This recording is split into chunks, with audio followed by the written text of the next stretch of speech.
ro'zg'oringizni tebratsa, uyingizni chirog'ini yoqib o'tirsa, sizlar nima qilyapsiz? Oddiygina bir qadrlashni eplolmayapsiz. Yara o'ylayapsiz.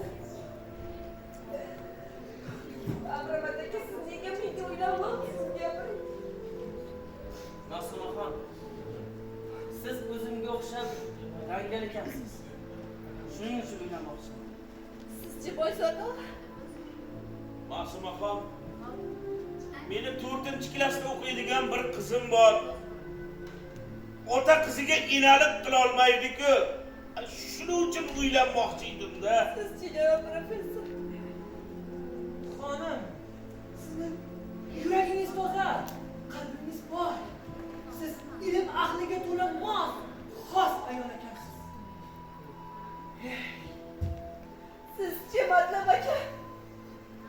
Gapiring. Nega jimsiz? Gapiring. Ma'sumaxon, Ayolga mehr-hurmat qadrlashidan boshqa hech narsa kerak emas. Men sizlarga yoqish uchun hamma narsalaringizga moslashdim. Sizlar meni emas, faqat o'z xayollaringdagi ayolni yaxshi ko'rdinglar. Shuni tushunyapsizlarmi, og'alar? Tushunyapsizlarmi? Ma'sumaxon, siz ajoyib ayolsiz, Ma'sumaxon. Siz ajoyib xotinsiz, Ma'sumaxon. Keling, sizni bir bag'rimga bosay deyman-ku. Gardiponlar noto'g'ri xayolga boradi-da. Jigit. Avvatay xotining bilan yarashib boray. Voy! Ma'sumaxon, meni kechiring.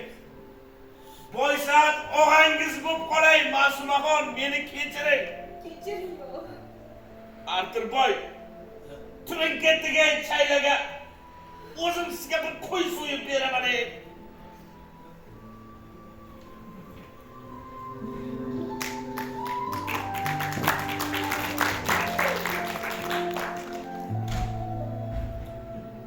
Ma'sumaxon, meni kechiring. Kechiring. Ko'nglingiz og'riqda bo'lsa. Kechiring.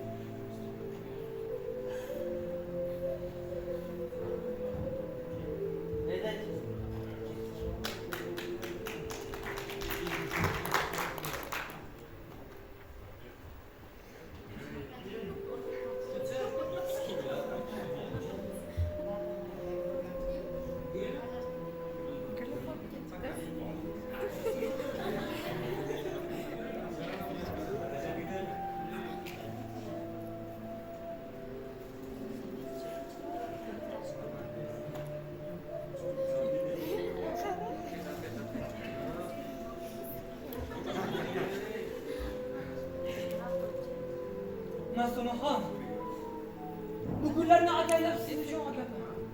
Oling. Oling.